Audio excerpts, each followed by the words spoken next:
کوشش وکړه خالي صاحب د خوست له ښار نه راځه څه کې مه کېږه. نو اراده مو قاری صاحب اجازه ده یو سوال. قاری صاحب مبارک د تاسو انټرنیټ خلک ته معلومیږي چې د افغانانو انټرنیټ واقعا هم ضعیف دی، افغانستان شبکې ضعیف دي. د منان یزید انټرنیټ ولې ضعیف نه وي؟ هغه خو د هغه نه وي، هغه خو د امریکایي دستګاهونه ده، نو هغه خو قوي وي. ډېره بخښنه غواړم دغه شی مهرباني قاري صاحب محترم. مبین صاحب د جد شپږمه د شوروي اشغال توره ورځ، دا ورځ د افغانستان په تاریخ کې واقعیت دا دی چې د بدبختیو ډکه ورځ وه. په دې ورځ د افغانانو د بربادۍ او د افغانانو د بدبختیو دروازه پرانستل شوه. 40 کاله وړاندې په همدې ورځ د شوروي فوزونو په افغانستان یرغل وکړو او ببرک کارمل راوستو او د واک په ګدۍ یې کېناوه. د شوروي فوزونو مداخله په افغانستان کې د ټولو ملي، اسلامي، دینی او غیر دینی ارزښتونو او قوانینو خلاف یرغل و. په ټوله نړۍ کې په استثناء د یو څو هیوادونو ټولې نړۍ د روسي فوزونو تیری په افغانستان یرغل وباله او د افغانانو د یرغل په وړاندې د افغانانو مقاومت برحق مقاومت او جهاد وبللو. په څنګ کې د دوی کمونیستو ملګرو چې همدې روسي اشغال ته زمینه سازي کړې وه، هغوی د کمونیزم د مفکورې د پلي کولو دپاره د افغانانو په کورونو چاپې شپني عملیات، بمبارونه، وحشتونه، ظلمونه پیل کړل. ملت مجبوره شو، ملت بله لار نه درلوده پرته له دې نه چې وسله راواخلي او د دې روسي یرغلګرو په مقابل کې خپل جهاد پیل کړي. په داسې حال کې چې د روسانو د ټانګونو، د روسانو د ماډرنو وسلو او د هغې وخت تجهیزاتو په وړاندې د افغانانو په لاس کې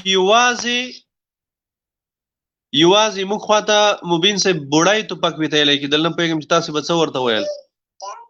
بوړی توپک وي سره و د مجاهدینو سره، هغه به هم د ډېرو کمو خلکو سره وي سره و، هغه هم ټولو مجاهدینو نه لرلو.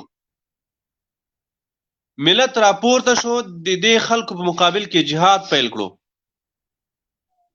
د دوی استدلال هغه وخت هم دا و، د کمونستانو هغه وخت استدلال دا و چې کله به د کوم افغان په کور روسي لښکرې نه خېژولې، د دوی استدلال به دا و چې دلته زه پنجاپی وژنم، دا امپریالیست ده، دا مرتجع ده، مختلف قسمه القاب به کارول، دا د امریکا جاسوس ده. 14 کاله دې لړۍ دوام وکړو. بالاخره روسان د افغانستان نه وشړل شول او د دوی د بقایاو ټغر هم ټول شو. د نجیب اداره رانسکوره شوه، نجیب په دار وزړول شو، نجیب او د هغې ملګرو ته سزا ورکړل شوه. د هغې نه وروسته بیا امریکایانو په افغانستان یرغل وکړو. د امریکایي اشغال او د روسي اشغال په منځ کې فرق یوازې دا دی، د هغه چا په اصطلاح چې هغه پرون د روس په مقابل کې جهاد کړی و، اگر چې د جهاد نه و کړی ځکه د ده نیت صفا نه و، د ده په نیت کې جهاد نه و، د ده په نیت کې ریالونه و، د ده په نیت کې ډالر و، د ده په نیت کې د لویدیځ کومکونه و. د هغې خلکو استدلال دا ده چې روسان چې راغلي وو، امریکایان چې راغلي دي، هغه د ملګرو ملتونو د پرېکړه لیک لاندې راغلي دي، ملګرو ملتونو په خوښه راغلي دي. له دې یوه ضعیف استدلال بغیر د دوی په لاس کې بل هیڅ دلیل نشته چې د روسي اشغال او د امریکایي اشغال په منځ کې فرق وکړي. شپږم د جدي دا د افغانستان په تاریخ کې یو تیاره ورځ ده.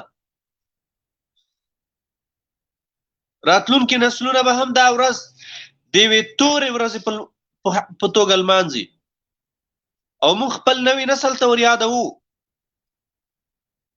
چې دلته داسې یوه ورځ تېره شوې ده چې کمونیستانو سره فوزونه راوستل د کور کلي ډوډۍ په نوم چې موږ تاسو ته کور کالي ډوډۍ درکوو، موږ تاسو ته پلونه جوړوو، موږ تاسو ته روغتونونه جوړوو، موږ تاسو به د نړۍ سره سیالان شو. او دا خبره به هم کوله چې روسي انقلاب د ثور انقلاب چې کله ماتیږي په افغانستان کې به 1 فوټ یا 2 فوټه اوسپنه پرته وي. ټول افغانستان به 2 فوټه یا 1 فوټ اوسپنې نیولی وي چې کله د ثور انقلاب ماتیږي.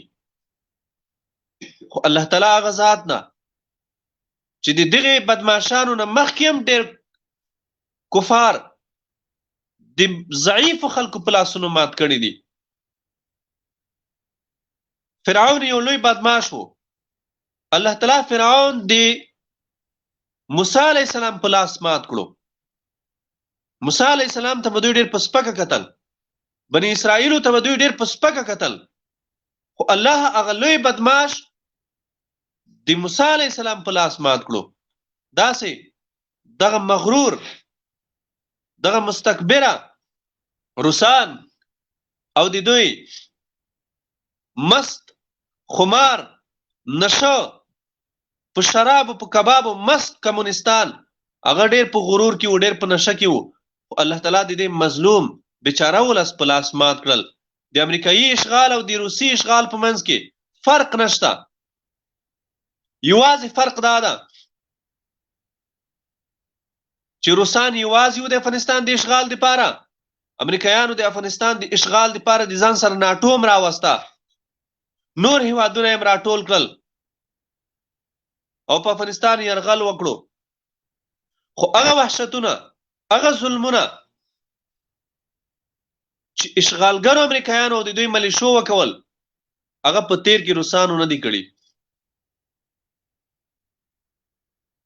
افغانان به لکه څنګه چې د روسي اشغال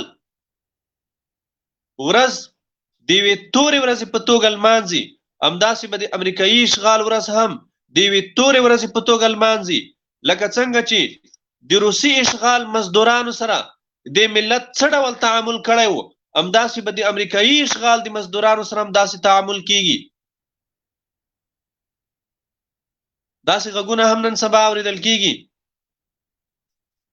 چې د امریکایانو د وتلو نه وروسته، د اشغال د خاتمې نه وروسته بیا هم ځینې کسان د جنګ او د مقاومت خبرې کوي. خو موږ دوی ته وایو چې تاسې اوس هغه خلک نه یې پاتې چې د روسانو د وتلو نه وروسته تاسې کوم نوم لرلو. د روسانو د وتلو نه وروسته، د روسانو د ماتې نه وروسته تاسې مجاهدین بلل کېدئ، خو د اشغالګرو امریکایانو د تېښتې نه وروسته تاسې اوس غلامان بلل کېږئ، تاسې ګوډاګیان بلل کېږئ، تاسې په دې ملت کې ډېر پست او ذلیل انسانان بلل کېږئ. دا د امریکایانو زور ده، دا د امریکایي ټانک، د امریکایي تیارې زور ده چې تاسې په دې ملت واکمنان یې. که د امریکایانو د ټانک او د توپ سیوری ستاسې له سرونو لرې شوه، دا ملت به ستاسې غوښې وخوري، دا ملت به ستاسې وینې وچښي. طالب به در پرېږم نه دی، د طالب لاس به در رسېدلی هم نه وي. په دا کوڅو کلیو کې به ولس در پسې راووځي، په سوټیو به هم ککرۍ ماتې کي. طالب به خبر نه وي دوی به ستاسې غوښې خوړلې وي، طالب به خبر نه وي دوی به ستاسې وینې شیخلي وي.